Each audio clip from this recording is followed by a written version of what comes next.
Hi, I'm Nate with Average Jack Archery Pro Shop and Range here in Phillipsburg, PA. And today we're taking a look at my mid-season back and review of the Rattan Sequoia and how I've been able to use it as an e-bike for this hunting season.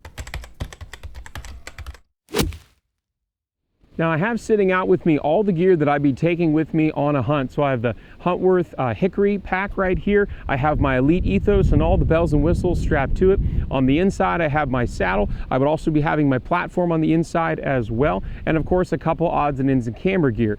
I stepped on the scale before I left the house to go film this today. And with everything completely loaded, obviously not including the bike, I was 277 pounds worth of stuff on the bike. So I'm about 220. So I carry around 50 pounds of gear once I'm actually fully loaded. That's including my hunting clothes and then everything here. I'm not wearing my hunting clothes for the review because it is way too warm today for wearing my full gear. But with the full gear, about 277 pounds, and I was still getting a top speed of 26 miles an hour on flat ground with a tailwind. So this bike has still performed at a very high volume for me. That's a pretty quick speed, throttle only. That's not even pedal assist. So it has the 5 levels of pedal assist. It has throttle only, and even with almost 300 pounds, I've been definitely able to scoot around no problem, handle decent grades with the pedal assist.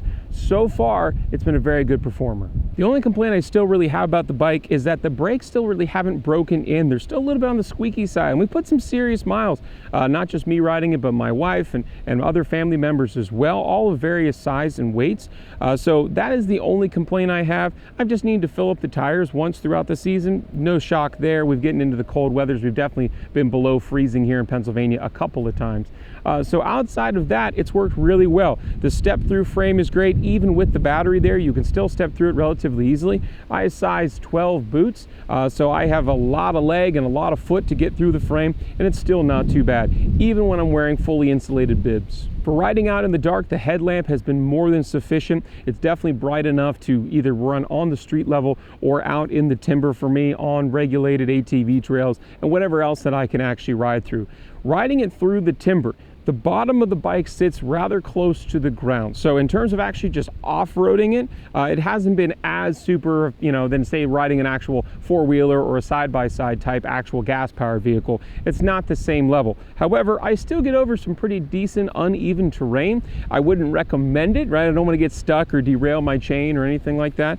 But in terms of getting from A to B in a regulated walking or at least in a riding situation, it's been very nice. The dual battery function still is my favorite part about this bike. Having one completely charged and turned off but connected to the bike, and then running the other one until it's completely drained, and then turning that one off and turning the other one on has proved very effective for me. I've gotten lots of good miles of range out of this bike, and the mileage on this bike is going to vary drastically, just like any e-bike, depending on how you use it. Flat ground, over the mountains like I have here in Pennsylvania, fully loaded with all my heavyweight gear, muddier terrain, drier terrain. So the range I can't really attest is either good or is it bad. I think it's totally adequate and totally expected for the amount of weight that I put on this bike and the amount of up and down that I do here in the mountains of Pennsylvania. So I really can't say that I get good mileage or bad mileage, or it's really good for this or really bad for that. I think for its price point, it's a very, very well-built bike. I mean, this sucker is sturdy. There's just no ifs, ands, or buts about it. It's a no frills kind of bike, which I really also like. I'm not one to get super fancy in this type of thing. I still drive a stick shift car. Let's be honest here, all right? So bare bones type of stuff like this for me is really nice. There's very little to go wrong. It's very simple, very form functioning, really nice bike. I still think that this is a good option for hunting. I don't think there's any drawbacks to this bike that I like or don't like. I haven't attached a deer cart to it or tried to drag anything out outside of my normal body weight. And considering I weigh so much already, I don't know how much of that I'd be able to do. In particular here in Pennsylvania, where I have so much mountainous terrain, it's really up and down. It's a lot of pedal assist, it's a lot of throttle, it's a lot of this, a lot of that. And I don't know if I'd want to necessarily strap a cart to it. Maybe I could get away with putting saddlebags on the backside over the rear tire, but that's about it. I was also concerned with strapping my bow to the back of the Hickory backpack that I wouldn't have enough clearance, because I'm relatively a big dude and I drape back pretty far, that I wouldn't have enough clearance with my larger 33-inch bow over top of the rear tire without a fender well cover. I haven't had any scraping. Even going up and down, I stand up, of course, I get all the clearance that I need. So that has been nice. I still would recommend putting on a fender cover of some sort, both front and back, just to keep mud and other stuff. You see the bike is absolutely covered in it for me taking it around.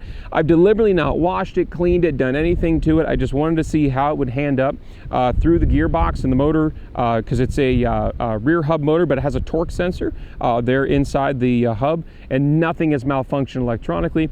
Everything's been fine. Like I said, the only thing I've had to do to this bike is fill up the tires once throughout the season. But that's all for the recap of the Rattan Sequoia. If you have any questions on how I've been using this bike, I'm really excited to use it for turkey season this spring. But when you have any questions about this bike, you can drop a comment here on YouTube. Hit me up on Facebook and Instagram at Average Jack Archery. You can always send us an email, averagejackarchery@gmail.com. And if you want to call Average Jack Archery your home bow shop, come in and talk about e-bikes or anything else that pertains to archery and the sport of archery hunting, you can come visit us at 21 North Front Street in Phillipsburg, PA.